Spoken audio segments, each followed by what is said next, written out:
If you want to hit knuckleballs like a professional footballer, here are 5 easy steps.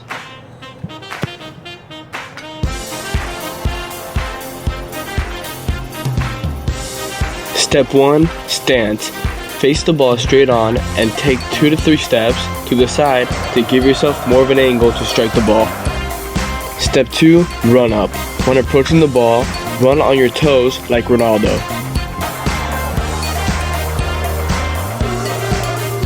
Step 3. Plant foot. When you plant your foot, make sure it's a foot away from the ball, and when striking the ball, point your toes. If not, you'll hit a bad ball.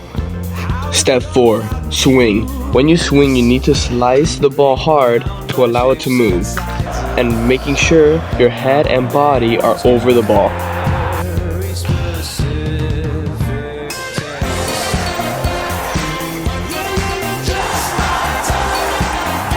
And that's how you hit a knuckleball. Don't forget to like and subscribe.